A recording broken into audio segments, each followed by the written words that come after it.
Kyle, what's this movie we're about to review? Turf war, man. Turf war? Turf war. What's it about? Oh, man, it's about a turf with war. There's a war and some turf? Yeah, and war and turf. Yeah. All right, yeah, cool. yeah, Who's in it? Yeah, it's got Fat Joe. Fat Joe? Fat Joe. The Fat Joe? You know Fat Joe. I know Fat Joe. Oh, yeah. He's in that movie Turf War. You hear about that movie Turf War? Yeah, Turf War. Oh, wait, Turf that's War. the movie we're doing, right? We're doing Turf War? Oh, Turf shit. War, man. Oh. Turf War's a pretty good movie from a few years ago. Yeah, that was good. You seen it? Yeah, it's all right. It was all right. I mean, it's pretty good. It's Turf War. We'll see. It's Turf War, but I mean, like, but I heard, was Turf War or was it the War Turf that had Fat Joe in it? No, this got Fat Joe. Now, is it war turf or turf? No, I think it's Turf War. Yeah, that's right. Turf that's War. right. It's Turf War, and it's got Fat Joe. Hello, and welcome to the 36th episode of Good, Bad, or Bad Bad, the show where we watch terrible movies and tell you if you should. Maybe the 37th. Doesn't matter. Tell you if you should too. I'm your host, Mr. Brian Schilligan. Joined the other host, Mr. Kyle Hinton. Today, this movie is something else. It is a little ditty. I don't even know what year it came out, but This it's was called last year from what I saw. Oh, okay. From all the copyright Well, that's stuff. good news for something that comes towards the end, because I was worried this came out a long time ago and that That would make it better if that Yeah, happened. I don't think so, because I'm excited. Anyways, I don't want to spoil anything. The Turf War, as you probably got from the intro to this video, Turf War starring Fat Joe. Yeah. He's in it. And For a little bit. If you don't remember who Fat Joe is, this is what he did. Don't dance, he just pull up her pants and do the RoccoW. Now lean back, lean back, come on. Yep, the lean back, rock with it. I still don't know who Fat Joe is. That was his one song. But he's been in like all of this dude's movies. So this dude has made like, his name's Alex Maisonette. Alex Mays is what he's known as. Yes. Tell everybody who you are and.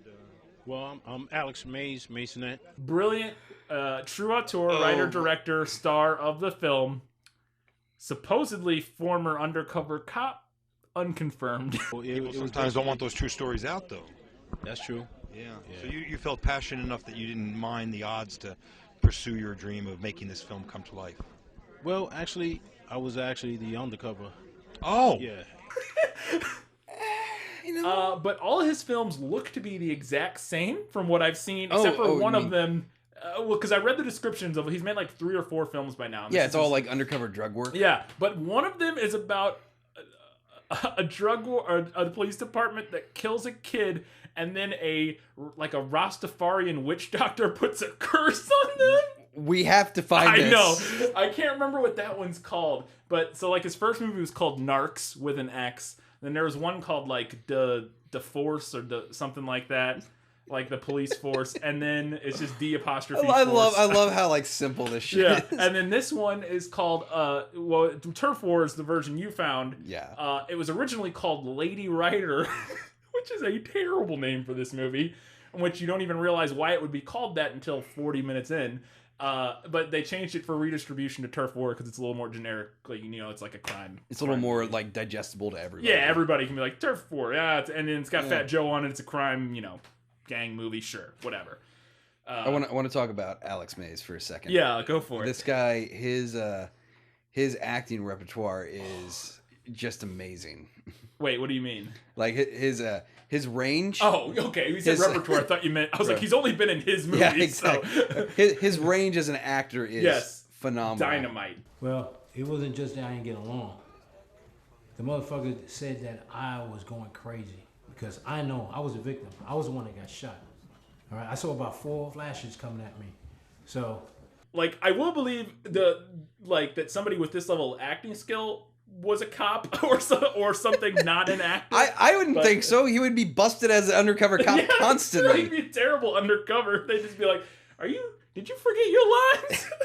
Yeah. I'm here talking about that undercover work. You know that undercover work? Yeah, that undercover work. So that's one of the things. The guy repeats everything he says. We'll get to that. Everybody repeats everything they say because none of this movie was scripted. to this day, man, it was 4 guys that shot at me. The sergeant started saying that it was one guy because I know I was a victim. I was the one that got shot. All right, I saw about 4 flashes coming at me. So he was telling me that it was one guy. Sergeant Rivera changed the story. I don't remember everything, but I do remember at least 4 flashes. There was 4 different shooters. But Sergeant Rivera, he changed that story. He changed that report. I had no choice. Well, Zen filmmaking. Some of it, yeah. It's felt a little zen at times where it's like, okay, he told these actors vaguely what they were doing in this scene, and then none of them are any good at improv, except for the one girl who gets killed. I thought was actually a pretty decent actor compared to the rest of them. So how's business? All right, good. Can always be better, you know that. Can always use more product. But Yeah, I hear. you're short. What are you Quite a talking about? bit short here. You're over $3,000 short. Whoa, are you sure your scale's working right? Millie, who gets killed off fairly early, or doesn't get killed off. I don't know. We'll talk about it. I thought she appeared later. That's the weird I thing. know. That was very confusing to me. This movie's about a bike gang. As the opening monologue says, we got this great opening monologue from Alex Maisonet explaining the situation. It's bike gang, bikers, and a drug dealers are fighting over land, turf, as it were. There's a war out here between bikers and drug dealers. And it's up to me to stop the situation as soon as possible, which is to serve and protect. And there's also a group of cops that are bad. That are they're dirty cops. Dirty cops. My assignment is to investigate crime and go after bad guys. But now, I need to find the bad cops first. May God have mercy on my soul. Who are stealing money and trying to also infiltrate take over some At land. the beginning of it, they have like the scene where they're like, fully loaded going into that shootout. Slow-mo with the chorus. And that guy is so fucking old Yeah, with they the got that gun. one old guy.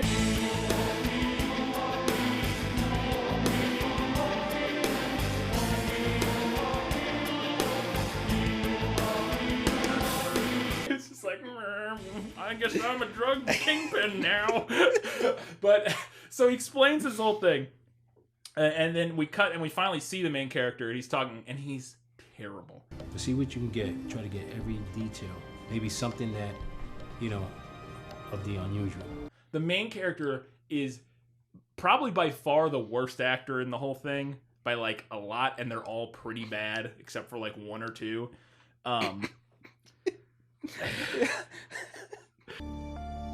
You're bringing good music to my ears. All right. I kind of like your soul. Okay. And his opening monologue, I love, he says, "Until one day during an undercover narcotics assignment, I was shot. Now it's personal." Until one day, during an undercover narcotics assignment, I was shot and left to die. Now, it's not just a job anymore. Now, it's personal. Of course, because it's like the most cliche-ridden. But when they do manage to have written lines in it, they're like the most cliche, generic, like crime lines that you can have. But most of them are just people repeating things that they don't know what to say. You're short. What are you Quite a talking about? bit short here. You're over $3,000 short. That's not like you. What happened here? I don't care. I'm still short. I'm not paying for all that. It's wasted, I can't pay for stuff that's not there. Then we're introduced to Sarge, one of the bad guys. Yes, There's so many characters in this movie. Is it Rivera? Right? Sergeant Rivera. He goes and he says, "My name's Sarge. I'm Sergeant Rivera. I'm also known as the Sarge. I have my own intentions, and I really mean I have my own intentions." What? And I have my own intentions. And boy, I really mean when I say I have my own intentions. What? What does that mean? I don't know. So he's a corrupt cop. He's like the leader of the corrupt cops, it seems like. And he was involved with him and Manny, who's our main character, go back a ways. They used to work narcotics together 15 years ago. Wait, Brian, what happened 15 years ago? Well, let me tell you. Or rather, have Manny tell you 38 times in a row.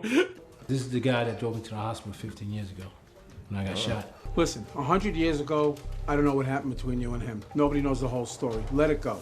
You got shot about 15 years ago. Left you for dead. And these people might be the ones that were involved 15 years ago when I was shot. I was shot 15 years ago by the same operation. I almost lost my whole career 15 years ago. 15 years ago, Manny was shot. He was shot? He was shot. I was shot 15 years ago. Okay. 15 years ago. 15 years ago when I got shot. by 4 guys. He says he saw 4 people shooting, and the Sarge says no, there was only one. Only one. To this day, man, you know, it was 4 guys that shot at me. The sergeant started saying that it was one guy. And so there's this big thing where basically Manny thinks the Sarge was in on his shooting, like was dirty the whole time, and basically tried to have him killed, but then saved him. None of it. The whole point is all the conflict starts when there's a transfer to the precinct. Yes. Well, what's that? Yeah, that comes a little bit later. But yeah, there is at some point Sarge gets transferred to his division into the building, and that's when shit really pops off. But you mean that really convincing NYPD building? Yeah. That they're in? Yeah. Oh, which the posters, just NYPD posters. And there's one that says, NYPD detectives are the best in the world. Yes. It's so good. And so we got to introduce our, I think, our Lady Writer, spoilers. But, so one of the opening scenes, and it's, the editing in this is insane and everywhere. And, like, it just cuts constantly. And every time it cuts, it does this thum sound effect on, like, every cut. There's times where it goes like, thum, thum, thum, thum, thum, thum. And I'm like, what is happening? Okay, yeah.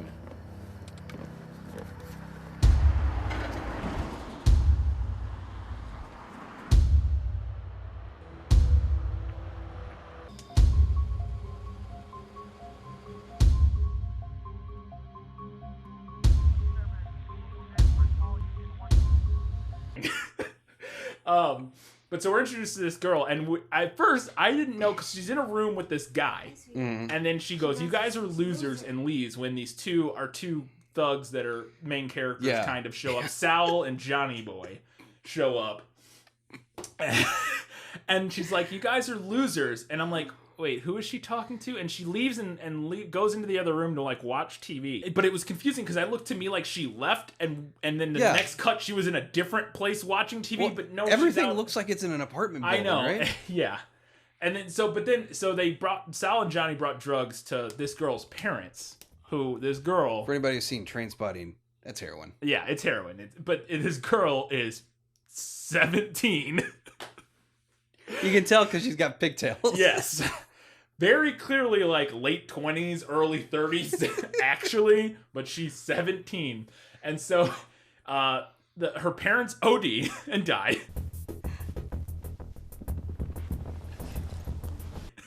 And then the 2 guys that were there rape her because it's a bad movie. Yeah, it's exactly what happens. Every bad movie. Checklist. Yeah. So the 2 guys rape her, and then, which is a recurring theme because that's their all these criminals are cool with everything as long as you're not raping people. Yeah, like that's the line. You can traffic in black tar heroin and crack somebody's skull open, people. But the second you rape somebody, you've way crossed the line.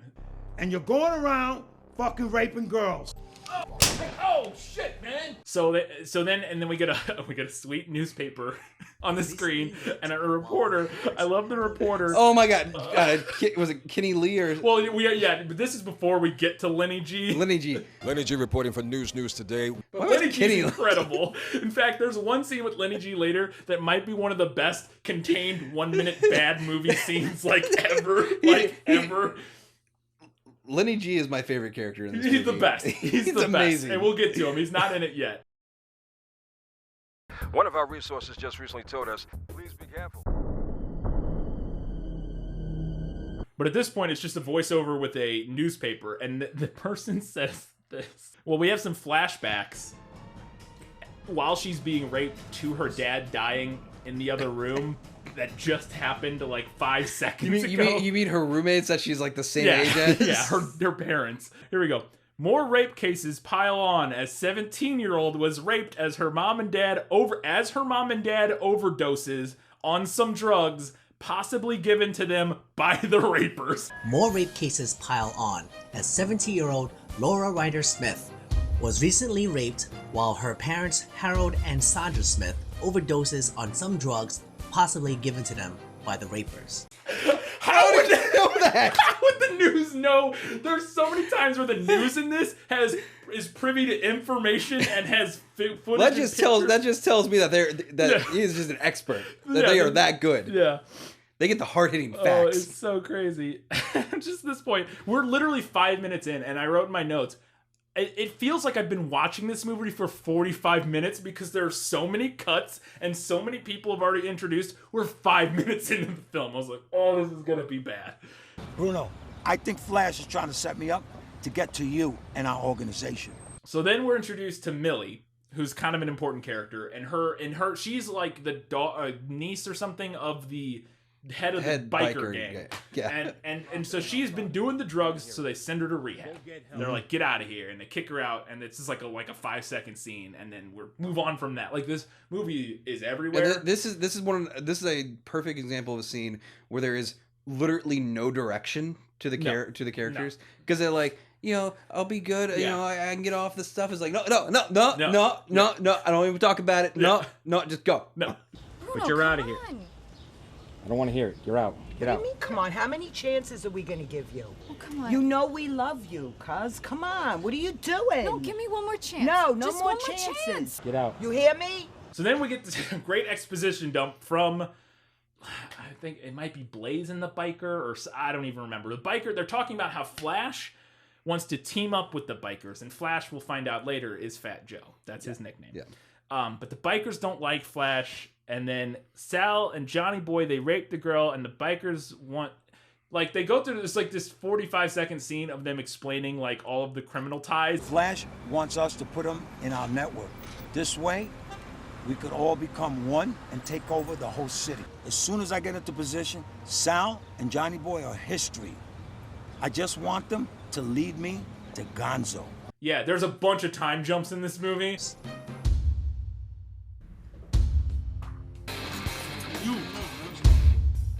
It's hard to keep anything straight. I was convinced because like a bunch of times it goes, because after that she goes to rehab. Right after that we get a 3 months later. I'm pretty sure. Yeah. I was convinced that every time it said 3 months later, that what actually happened was filming stopped for 3 months. Because they ran out of money or something, and then the guy didn't. I know what that's like. Yeah, I know exactly what that's like. The guy was like, didn't realize that he didn't have to tell the audience that this is picking up 3 months later from when we last filmed. And so then we get to the shootout. This is the first big action. I want to scene. talk about the old man first. Yeah, another one of my favorite characters with old timer. Old timer biker guy. I can't remember his name. Anyways, with the sunglasses. There's a scene where he's talking to the main biker dude. Yeah, that's it. They're talking about these guys. Yeah. And the main biker dude could not look any more like he was looking down at a script the entire time. Yeah. I understand it's a smart way to be, too, Dave. But, you know. Yeah, I was talking about the saying, it's just... Oh, that's the line. Yeah. And this is early enough in the film that it may have been scripted. Like, the later stuff very clearly wasn't. But, and then so we cut to the cops getting ready to storm a place. And I love this. Sarge is on the walkies and they're cutting back and forth. Yeah. And he says, what is this the line? Because the thing that killed me. These are the least convincing task force agents I've ever seen. Yeah, my favorite one is the guy in the ski mask and the glasses. Yeah. Well, there's the guy with the bandana on. But okay, we'll talk about it. So he goes, all right, we're ready to go. And I mean everything is a go. Anything goes. All right, boys, we're all ready to go. And I mean, everything is a go. Anything goes. It's like, thank you for explaining that. So they break in, and then this slow-mo, before they get in, there's sweet slow-mo and like choral music, very like Boondock Saints-y, like. Yeah, and they couldn't waste time like pull focusing, so everything just walked everything's into focus. in and out of focus.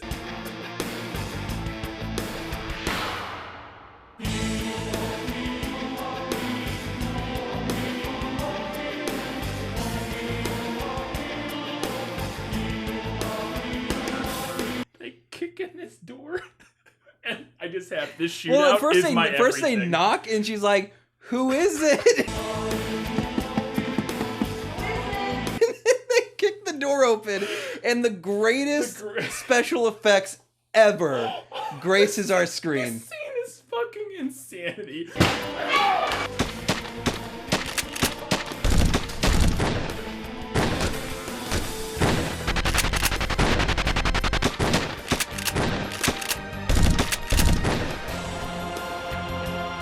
gun sound effects are the cheapest. The machine gun in particular that the old man has is like rat-a-tat-a-tat-a-tat-a-tat.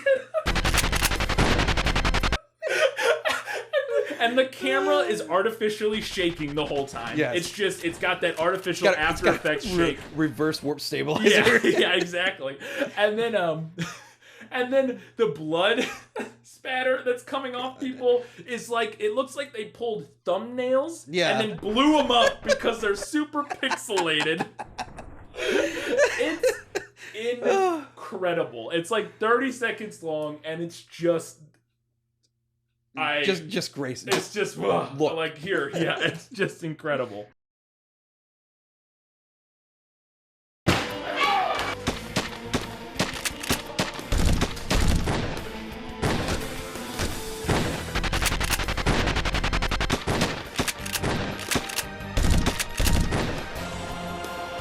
So I love this. So these cops, and then they take all the money and they leave, and they're like, what a good payday. Not bad for a day's work. You got that right. I love how these cops, and then we find out the next scene, it's being investigated, and like our guys are like, whoa, these guys all got killed. Oh, a bunch of money's gone, and they left stuff that make it looks like it's the biker gang because there was like bandanas and matchsticks boxes or whatever. Bandana, couple of bullets, and a book of matches, which leads to believe bikers were doing this. These shooters are not bikers. This is that same group that's going around killing these small drug dealers. But our cop's like, no, I think that somebody's just trying to put us all, like, trick us and make us think it's the bikers. I think it's actually cops. We need to stop them, and we need to stop them fast. For whatever reason. Because I know things. Yeah, but I love, so these cops are doing this, but they do all this like murder gangs in the full police get-up. Not only that, there are people looking at the scene where they're like slow motion, and you can see people across the street being like, "Oh, they're filming a movie over there." Yeah, and I'm like, why would they? Okay, if they were gonna wear their police stuff, they would break in, kill everybody, and then take the money, and then but report it like a crime, and we had a shootout, like. They shot at us. We killed all them. Report it, a little bit of money, take the rest of the money. So it's all on the book. It's all official, right? Like, that's how it's normally done in crime movies. Or they wouldn't be wearing their full cop get-ups. They would just break into a place and just basically kill everybody. Brian, I think you've seen, like, Crash too many times or something. Well, and then, like, I love one of the cops. So they're all in their cop clothes, and one of them has a bandana on. I'm like, why are you wearing a bandana to cover your identity if you got your badge on your chest? I don't understand. Brian is actually the ghostwriter for the movie Training Day. Yes, I wrote Training Day. King Kong ain't got nothing on shit on me, whatever. I don't even remember. It's been so long ago, and I don't even remember the line I wrote for Denzel. King Kong ain't got shit on me. The idea of being in a police uniform and having a bandana is like having that and then being underneath a sign that says, "I am NYPD." Yeah. So stupid. So then our Manny goes and confronts the old guy biker, or one of them, or one of the bikers, and goes, "I know what you're up to, but..." This seems so unnatural. Yes. Every scene with Manny is so unnatural. Old time. You know who I am, right? Yeah. Been a long time. I know. I know what you're doing. I know what you do. But that's not my concern right now. My concern is these women getting raped. But he says, "I know what you're up to, but I'm just trying to get the guys raping the girls. That's all. I'm not worried about your drug thing. I just want to get these guys who rape the girls." And he's like, "Oh, I don't know anything." Yeah, no. 3 months later, and then we get a cut 3 months later. It's like, all right. You guys gotta stop doing that. Yeah. I'm gonna fuck both of yous up. Seriously. Stop fucking looking at me with those fucking beady fucking eyes of yours. All right, so then at this point, 3 months later, Millie now is clean, and she's working for the bikers guys. So there's a shot where I don't even remember what the point is, but I just love this shot because it's a wide shot up in a room, and it's when Millie walks in, and so she knocks on the door. It's a wide shot. Two people get up and walk to the door, stays on the wide shot of an empty room, and they walk back in after they get her from the door. But the whole time, the shot, it's on a tripod, but it's moving ever so slightly for no reason. Like, it's zero reason for the camera. It's a wide shot of a room, and it's just like barely moving up and down, left and right a little bit, and not like. I was like, why is that moving? Was there some dude who just couldn't... Or was that they digitally affected to make it look like it's moving? Yeah, but why would they do that on that shot? There's no action happening. There's no tension. It's just a wide shot of a... All right. I love there's a scene where Millie's going somewhere, and there's a guy spying on her taking pictures. And so when they take the pictures, they just take frame grabs, freeze frame screen grabs of the film we're watching. Yes. Hey, Jesse. Hey, Millie. Right on time. And not only that, like, the way they're taking photos is the least convincing. I'm pushing a button. Look at me push a button. It's like exact same thing when they use binoculars. They always roll the focus.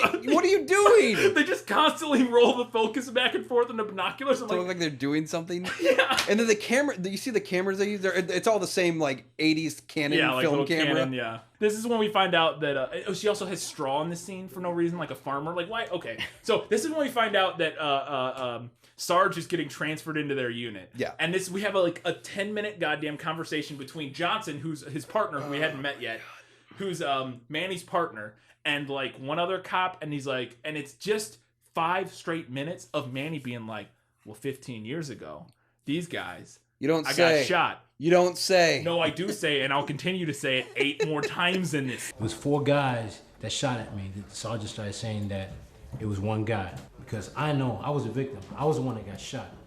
All right, I saw about 4 flashes coming at me. So he was telling me that it was one guy. But Sergeant Rivera, he changed that story. He changed that report. I had no choice. And is this also where he talks with the other cop that knew him 15 years ago? It's right after that scene. He talks to that guy who's like the head, the captain, and the captain comes up to him and goes, I wanted you to hear it from me first. I brought Rivera into the unit. I want you to hear it from me first. I brought Rivera into the unit. Sorry to upset you, Manny, but Sergeant is getting transferred to this unit. We just watched a scene, 5 minutes of them talking about. I want to call this the captain of this precinct, young Joe Biden, Captain Joe Biden. He totally looks like Joe Biden. And then talking about how Rivera's getting really good numbers. He goes, he's getting good numbers. Yeah, because he's putting all the bodies in the ground. I know. And he goes, but did you Manny, in the best delivery, as he's remembering what he's supposed to say, but did you stop to think about how he's getting those numbers? But did you take a minute to think, how's he getting those numbers? How's he getting those numbers? That's how the lines are delivered in this movie. There's like giant pauses, and it's fucking crazy. That was actually giving him an open field. This way he can lead us to the competition. All right, we find out Fat Joe is Flash. The first time we see Fat Joe, where they're doing that phone call with was it PJ or something like that? Yeah.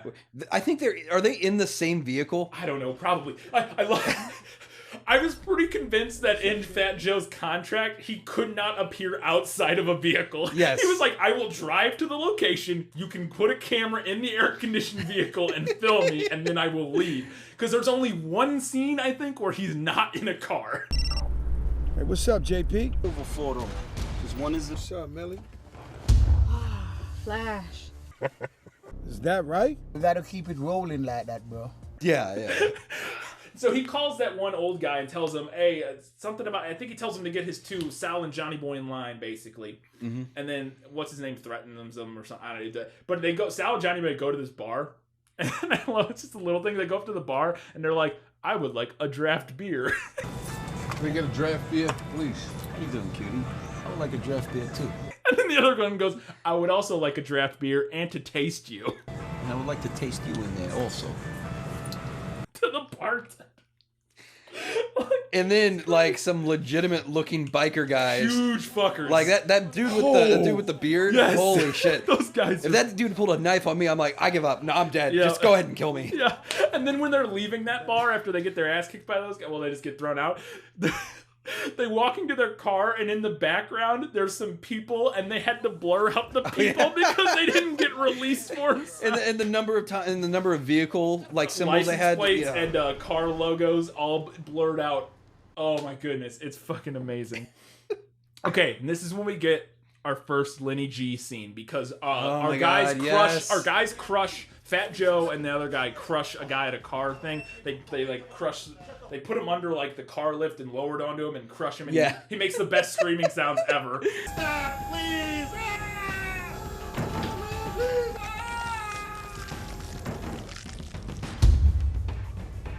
Lenny G has so many credentials that he can get into active crime scenes. Yes, it's just on like 5 feet from active crime scenes, just standing on them. We have gotten into the crime scene. Okay, so this is the scene I was talking about at this car shop that might be one of the best bad movie scenes I've ever. There's so many things about this that are so perfect. One, Lenny G is amazing, but it opens up with a news open, and it says news.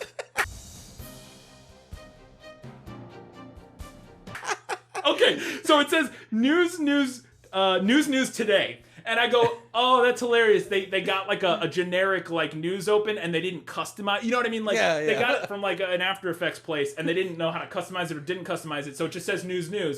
And I'm like, oh, but they just didn't change it because they didn't know how. But then it cuts to Lenny G and he goes, I'm Lenny G with news today. Lenny G reporting for News Today.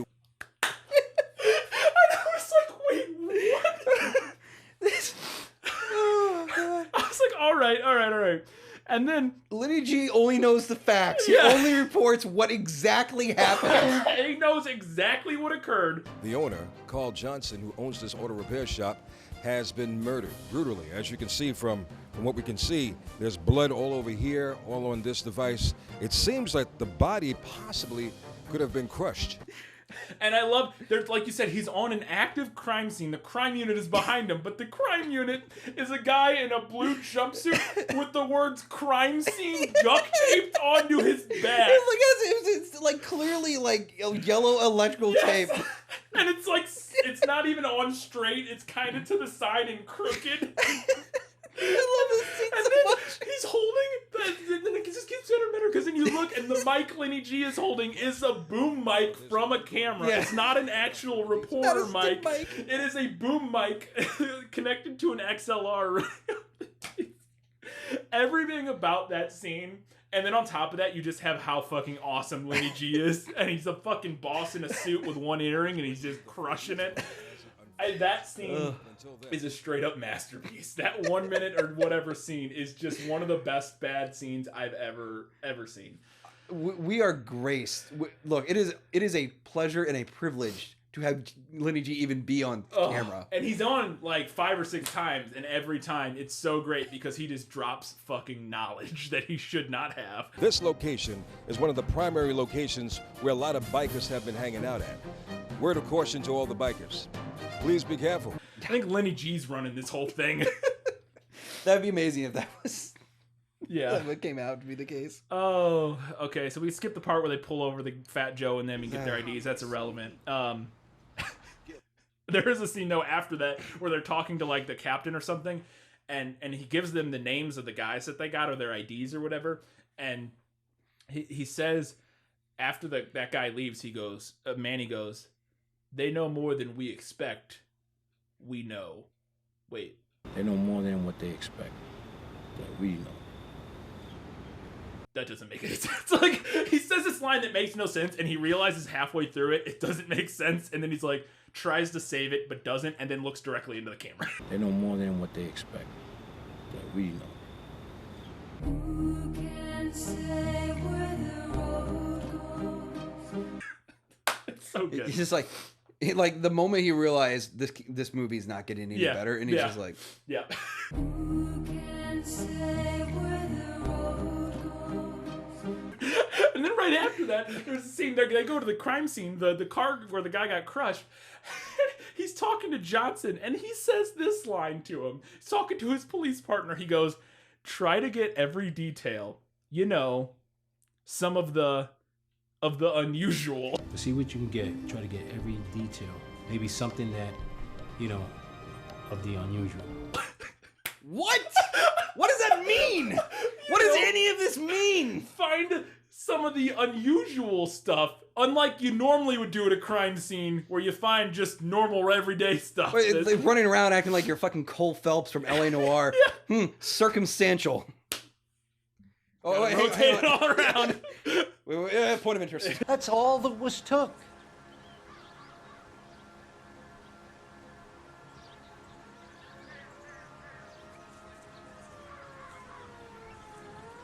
They interview the guy, and this is the only scene that kind of comes across as real and made me think that maybe the guy was a cop in the past life, is that they're interviewing the one guy who worked at the garage or whatever, and when they're doing this interview, it's all improv, but it actually feels almost natural and not really, but almost, because it almost feels like an actual cop talking, like interviewing an actual suspect. No, a lot of money. Money that we don't normally take in. What are we talking about? We're talking about hundreds.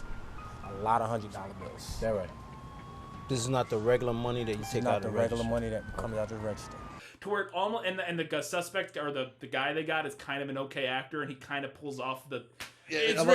Okay actor, and they give him the part of the freaking janitor. Yeah, he's in it for like 5 seconds. Hey, they were doing more than just repairing cars there. Yeah, I mean, he sounds good, you know, more or less. So then Jesse says she shorted him, and she's like, no, I didn't short you, but whatever. And then so he calls Fat Joe, and Fat Joe tells Mike or whatever... I don't know how to remember all these characters. All this is just character name dumps. Yeah. For characters who don't matter. Yeah, who don't matter. Fat Joe tells Mike to kill her because she shorted him or whatever. Millie came short, man. Oh, Millie was short? You already know what to do, man. She headed towards the parking lot. Consider it done. And so she shows up at Mike's place or whatever, and he pistol whips her, knocks her out, and then calls Sal and Johnny Boy to come and rape her and ridiculous. Before he kills her. Yeah, it's like, what? I don't even know, man. When I saw this, I was like, what the fuck just happened? And it's crazy because I thought she was like, she seemed, you know, she's kind of like, she's not the main character by any stretch, but she's kind of an important character, and she seems like she's gonna have an arc or like a, cause like she's I thought the best actor in the movie, and like she starts as like an addict, and then she gets clean, and she's like, but she's still working at the thing, and I thought she was gonna have some sort of thing where she like overcomes the drug. You're giving way too much credit. But so I was like, oh god, she just got raped. Oh god, they just killed her.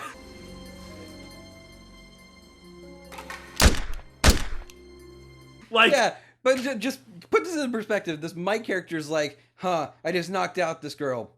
Yo, Sal, Johnny Boy, wanna come have fun? Yeah, it's just fucking so insane. And then after they're done, he goes, yeah, put some clothes on her or something. Like, yo, do me a favor, dress her up, man. Put some clothes back on her. Like, what, you're gonna have some decency now? It's so that they can, because they had a shot when he shoots her, she had clothes on, so they had to shoot a pickup shot of him saying, put some clothes back on her, so that shot of her with clothes on made sense. Yeah, but like, logistically, it's just stupid. I know. And so he shoots her, and now, I assume she's dead, but maybe not. We'll talk about it here shortly. So then the bikers freak out, because they see it on the news, and they were friends with her. Oh, more Lenny G. Yeah, they see Lenny G on the news. And the head biker guy gets really pissed, and he keeps yelling, bring me one of them, like over and over and over. You know every place they hang out. I want one of them. I want one of them here, and I want him speaking. He's got to be alive just so I can answer some questions. I want one. Look for this guy, Mike. You know what he looks like. Just so he can start give me some answers. Understand that? So all the bikers go out, and it's a montage of them just beating up dudes on the street, and then it cuts and says 3 months later. And this is when we get an entirely different movie for like a couple scenes where we're introduced to the titular Lady Rider. Nice to meet you. Lady Rider. Yes, you are. It's Lady Rider. So we're introduced to this woman, and for the whole time I was like, who is this girl? Who is this person? I don't even know who this is. Spoilers. Remember the beginning of the movie? Well, but she looked different enough, and I forgot, and I cared so little about that scene that I did not, for a second, place who she was until way later she had a flashback to herself as... Well, yeah. So, she's the Lady Rider, and they all call her Lady Rider, which is ridiculous. It's Lady Rider. Like, it's really ridiculous. Yeah.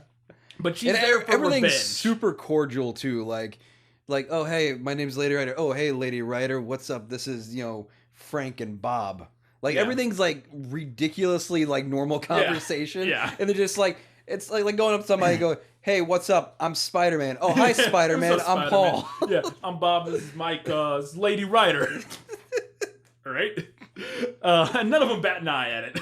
And then, so I love there's a scene where the old biker guy calls, or drug dealer or whatever, calls the guys, and he's like yelling at them about how they gotta stop raping people.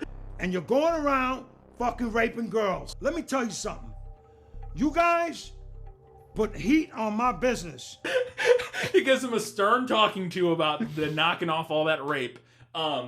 And they must be pretty good drug dealers if they're why doesn't he just kill him? He gives them like 8 second chances. I'm like they got to be pulling in some great numbers if they're not cutting loose. But he's also mad at them because they're snorting their own supply all the time. So it's like whatever. Mm-hmm. But this scene has to set a record, and you're about to get a master cut, and we'll get a final count. But for the number of fucks in a single scene, this guy says, "You fuckers, fuck yous, you fucker, fucks, fuck," like.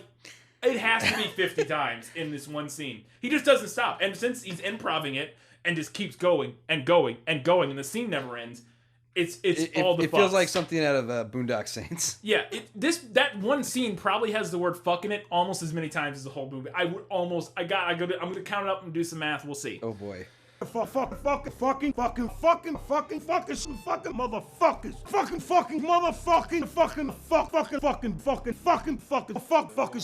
Fucking asshole. Fucking bullshit. Fucking ass. Fucking rape. Fucking gun. Fuck. I feel like kicking you up your ass, motherfucker.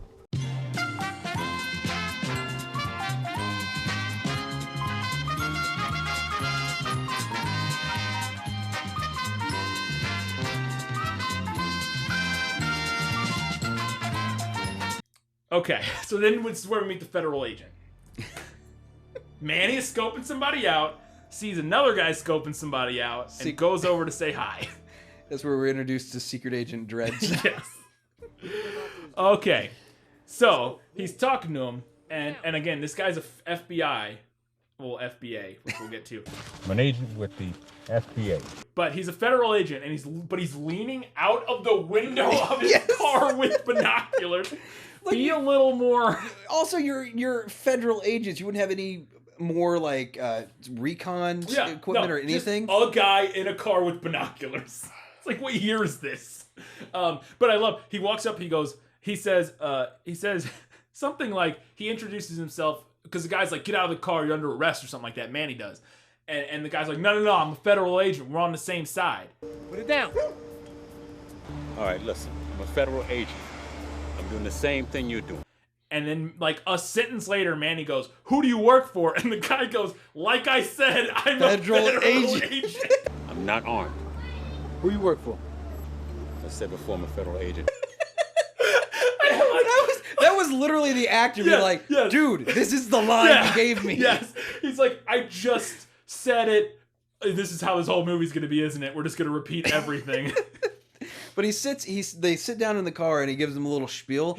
Like he says, "You were shot 15 years ago." "Yeah, I was shot 15 years ago." "How'd you know I was shot 15 years ago?" "You were shot 15 years ago." "Let me tell you what it was like being shot 15 years ago." All right, you came on the force, you headed the homicide division. You got started, you got shot about 15 years ago. Left you for dead. It's like, we already heard this. And then, oh, God. I love this movie, though. So he says, "I'm with the FBA. I'm an agent with the FBA. And here's what FBA stands for. It's so fucking perfect because it's so wrong. He says, "I'm with the FBA," and I assume they did that because for some reason FBI. You can just say FBI. It's not like it's It's not trademarked or anything. Yeah, I don't know why. I think you could just get away. Anyway, he says FBA, and he says the Federal Bureau Agency. Federal Bureau Agency.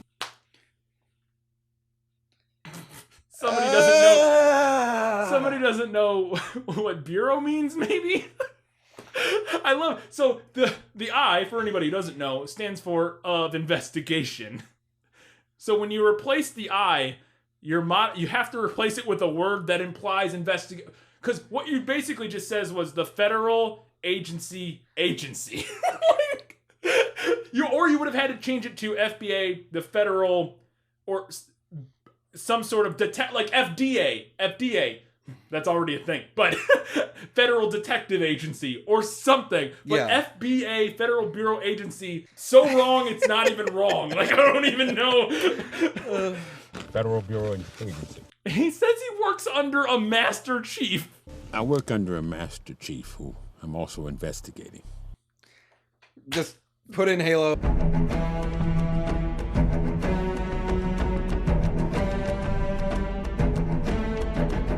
This is where we get a nice exposition dump to remind us who all these characters are and what they've done. Lots of black and white cuts and freeze frames of like, this is Fat Joe, he does this. This is Sarge, he does this. Blah, blah, blah. Okay, now we know everybody.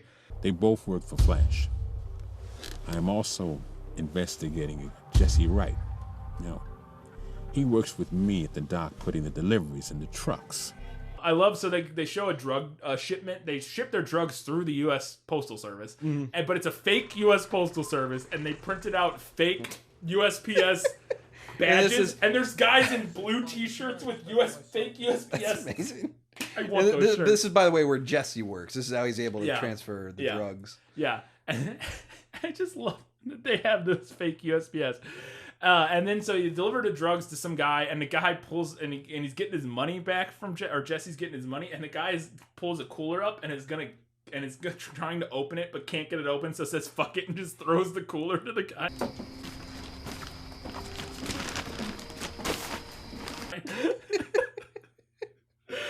Oh, okay, and then we get to the nighttime thing meetup, and we get the very plastic assault rifle. Oh my god, yes. That they don't bother remotely adding realistic like metal sound effects. All right, so we get to the nighttime thing meetup between the FBA agent and they have all Fat this Joe. build up for this entire scene, And it's like a 2-second scene, and nothing happens. and we don't even get to hear any of the dialogue. They says like 3 lines to each other. Good night, gentlemen. Until next time. I'm thinking they were gonna have Fat Joe, and then they just didn't. They didn't. Well, there's so many scenes in this movie where they put a fat guy in a hoodie with his hood up and face him away from the camera and say it's Fat Joe, but it's not because they only had him for like 2 days of shooting. But in this scene, they all have their hoodies pulled shut around their faces and just like little holes that they're talking through. Looking at that, I was like, what am I looking at? What is going on? Why? You guys can't see anything. And Sarge's shitty little mustache is peeking out. It's so good. Before they do it, before the FBA agent's like, all right, my field teams are in place. And then 2 seconds later, I'm just going to make sure my field teams are in place. The field teams are in place. They're going to follow the subjects as they exit the football field. All right, so just going to check to make sure my guys are in place, and we're going to get it started. And then he goes, are you in place? And they go, yep. And he goes, okay. Okay. Bureau unit, are you in position? Bureau unit in position. Copy. All right. Yeah, All right, be careful. What is happening? What is going on? Then he gets back in the car after and he goes, I saw Flash, but I didn't see his face. And Manny says, you don't say. It sounds like Flash cannot be identified. I saw a Flash. I didn't see his face. It seems like Flash cannot be identified. What? I guess not. Thanks for that info. We got that from when you said he didn't see his face. I've seen some incompetently like made movies. Like this one logistically probably makes sense. Logistically. But the characters and the dialogue make it completely you can't navigate it. No, yeah, it's edited so poorly and chaotically that it's impossible to follow. And especially some scenes that we're about to get to. I'm sure if you got the treatment that he originally wrote up for it, you'd be like, yeah, this just seems like a standard, dirty cop drug movie. Yeah. Like, not very good and not very interesting. There's not really anything, like, a hook about it that makes it different or Except Lady Rider. Except Lady Rider, which we're at the Lady Rider scene. So, Lady Rider goes to Mike's. What happens in this scene? Okay, thank God, I felt like a stupid person. I was All like, what? It took me till 20 minutes later in the movie to think I finally figured out what happened in this scene. Well, okay, the head biker guy like sends this other woman that we haven't really seen before. No, isn't it Lady No, Rider? it's a completely different character. No, It's a completely different character. the massage girl? Yeah, That's I gonna think give him a so. massage? No, I don't think so. Yes, Holy because Lady shit. Rider is in the bathroom, like getting ready to do something. Here's what none of us know what's good. Neither. This is how Here's fucking what confusing this is. So it's edited and shot so poorly that it's. Here's what I gathered after, in retrospect, is that he sends Lady Rider goes to meet up with them. The one that was introduced as Lady Rider, who is the girl that was raped in the beginning, goes to sleep with them, and to give him a massage. She gets there and she says, "Get under the thing, get comfortable." Then she goes into the bathroom, I think, and she gets a knife out of her boot and she's like psyching herself up in the mirror to kill this guy. While she's in there, this isn't what I thought happened, but while she's in there, another woman in a motorcycle helmet comes in and kills him. Yeah, but and then leaves. That woman knows the biker people. She's talking to the biker people beforehand.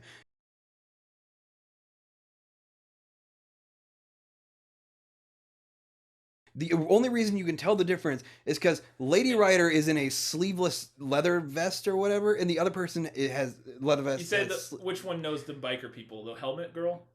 Yeah, the helmet girl. Because, and here's what I think. I think one of them has sleeves and the other doesn't. That's how I was able to tell them apart. I think helmet, because the first time I watched it, I thought helmet girl and girl that went into the bathroom were the same person. Yeah, I thought that too. Yeah. Because that's how it's edited. And then she comes out of the bathroom. She leaves and she comes out of the bathroom and screams. I'm like, what is happening? Oh shit! Oh shit! What? I was so confused, but I think I parsed it, and I thought that was Lady Rider who went into the bathroom, and then comes back, and then the helmet girl comes in, kills them, shanks them, and the shank sound effects are incredible. It's like, and then leaves, and then Lady Rider comes out and screams, and I thought, because you never see her face, and there's numerous scenes where the woman, she's either wearing the helmet or she's like kind of covering her face. I thought it was supposed to be Millie, who didn't die when she got shot. I think?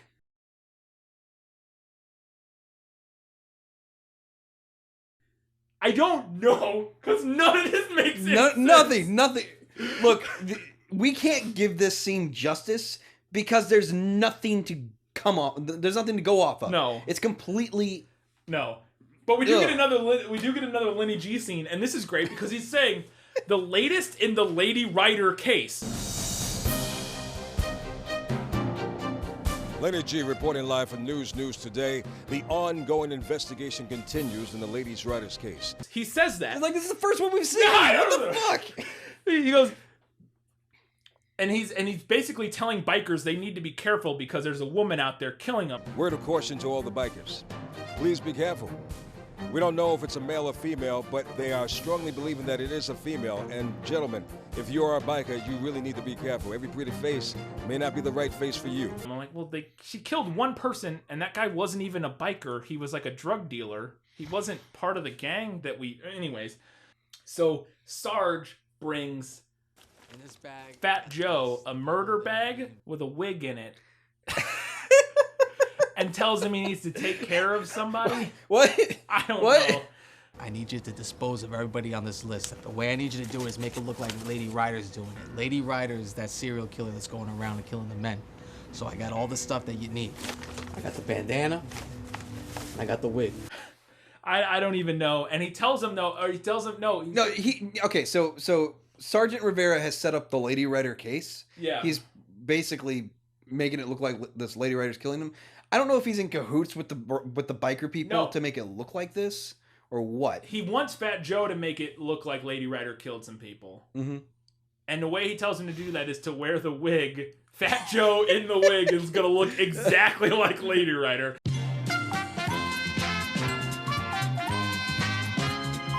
There's somebody spying on somebody with binoculars, and then the scene crossfades from the scene where the guy's spying to a shot, an establishing shot of the bar they're always at, but the binoculars stay up for like a whole second on the bar and then just disappear.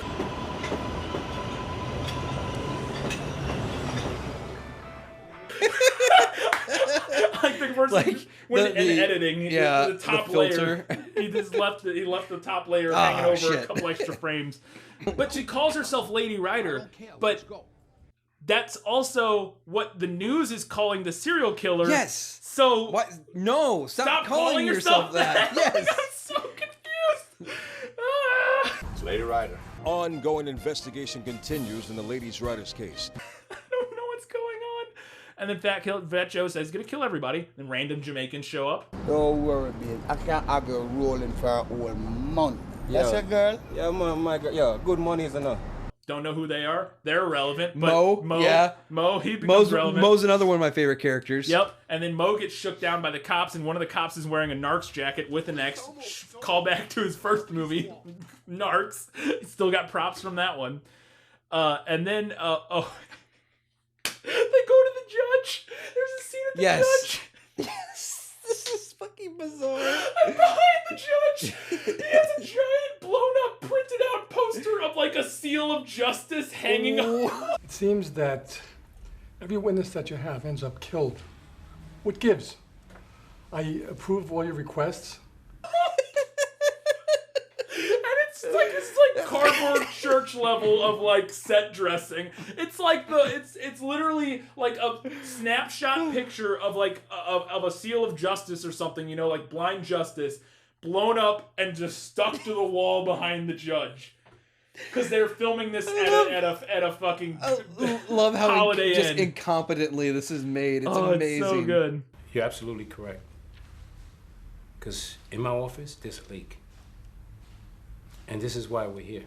And then he tells the judge about how these might be the people that shot him 15 years ago. And these people might be the ones that were involved 15 years ago when I was shot. 15 years ago? 15 years ago when I was shot. Yeah, the same operation. That's why we're here. 15 years ago, it's the same guys that shot me 15 years ago. Stop talking about 15 years ago! And this is why we're here. To try to save this witness so we can bring them down. I almost lost my whole career 15 years ago.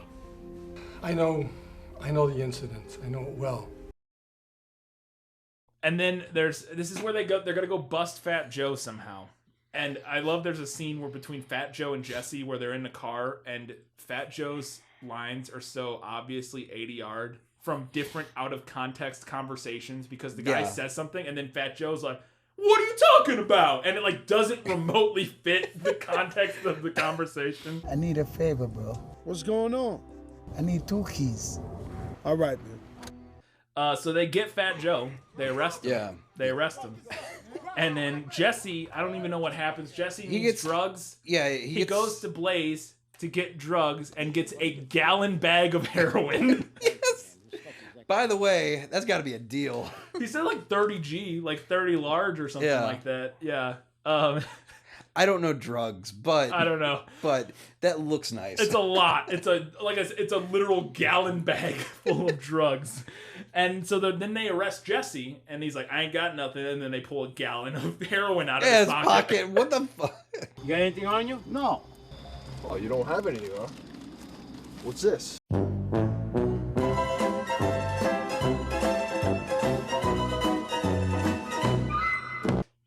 Okay. But they bring him in for questioning because he's the only person who he can ID. Was it Flash or Rivera or somebody? He could ID somebody. He could basically he's gonna squeal on Flash on Fat Joe, which in turns basically gonna rat out the sergeant and everybody or sergeant and everybody. I want to go through the how exactly a normal cop would address this. If you are pretty sure that there's dirty cops in your precinct, what's the number one thing you don't do with your key witness? Leave him alone in a room with no surveillance. Hey, Johnson. I'll be there in 2 minutes. Just let me hook him on, all right?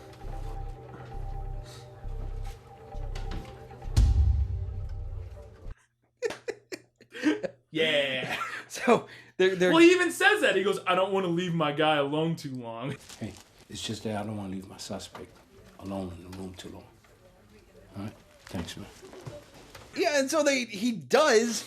And then was it Rivera or the old Sarge dude? Rivera. Yeah, goes in with a knife and just fucking kills him. Detective, I'm not going to say anything.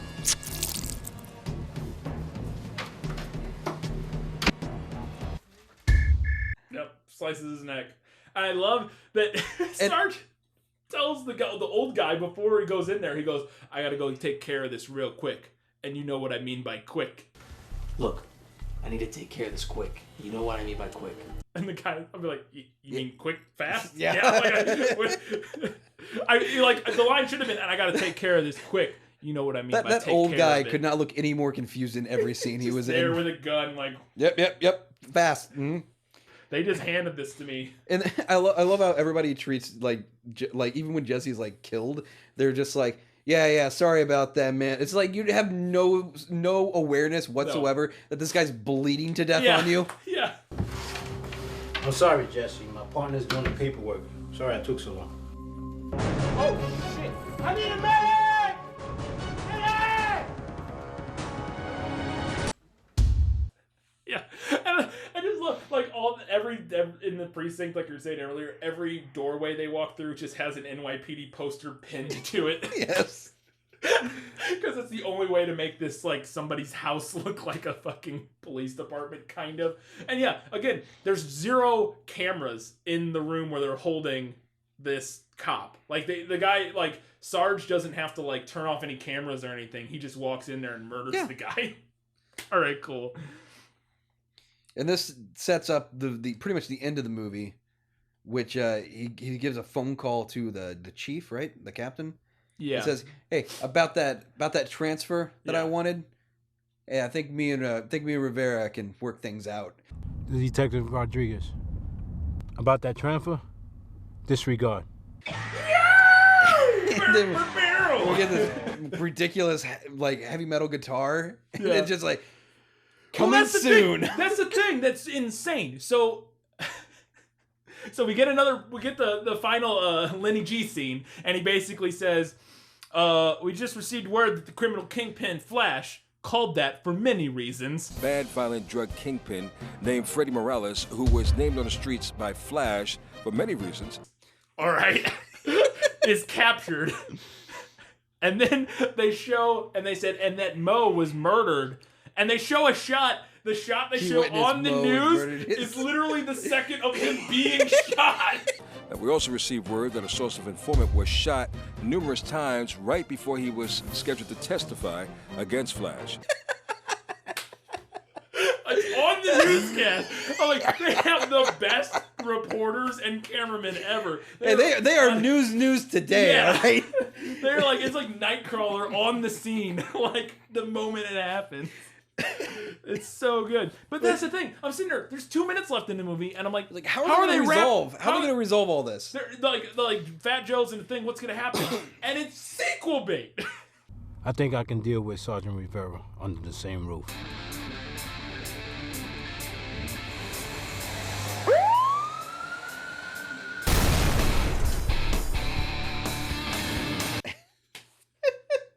It's fucking sequel bait.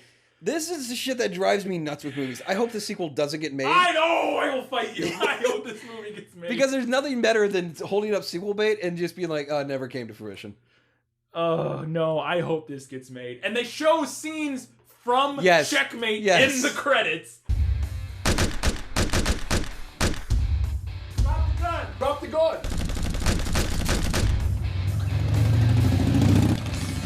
It's called Checkmate. So it's already been filmed, some of it. Some amazing shootouts. Well, probably what it was is he filmed 12 hours of like movie. Or like, you know, he filmed like a 6-hour movie and then realized at 1:40, oh, I can't make a 3-hour movie. I got to end it here and say coming soon in the sequel. And then I'll show clips from the stuff we already shot. I think me, you, and the old timer Dave could get together. I think us three, we could take over the whole city together. I don't need you for this. And I'm not interested in no partnership. Just stay out of my business. Okay, so then in the credits, just a couple little things. It says, it's not anything mind-blowing, but there's a couple little great moments in the credits. Well, the first one is, the first credit is Fat Joe, and it says, Flash, Joseph Cartagena, rapper, / actor Fat Joe. Isn't that backwards? Yeah, what the fuck? Wouldn't it be actor Joseph Cartagena, rapper Fat Joe? But they have it reversed for some reason. And then, so they get down to the crew. And again, like most of these movies, a lot of the actors are the... Yeah, exactly. But I love under there. So the costume credits come up. It says costume coordinator, Christine Borges, whatever her name is, who played Millie. And then literally 3 credits later, it says costume coordinator, Christine Borges again. The exact same credit. Like 3 credits. Somebody wasn't paying attention. I don't even understand how that happens. And I just wrote, this sequel better get made because I'm on board for Checkmate. Oh, this movie is... I love it. I thought it was good, bad. I know you're on the fence. What do you think, Kyle? Yeah, it got me bored, in the bad kind of bored, but the stuff that's dumb is really dumb. Yeah, to me, I never hit that for whatever reason. I'm not sure why, because I could see it potentially being boring, but it's just every scene was so incompetent, and like the acting was always so bad. I was like on the edge of my seat waiting for the next horrible delivery and the next pause halfway through a line and the next repetition of the same thing like 8 times in a row for no reason. If you cut all of the redundant scenes and all of the redundant dialogue in the redundant scenes out, this movie would be 40 minutes long. Yes, like if you cut all the times where they talk about the 15 years ago and all, like you would cut this movie in half. Like there's so much useless stuff. I want to just make a Lenny G supercut. But even yes, Lenny G's the best. But even when it's repeating itself, it's still repeating itself in new, novelly, insane, terrible ways that I couldn't get bored with it, in my opinion. And I thought it was amazing. I loved it. To me, it was good.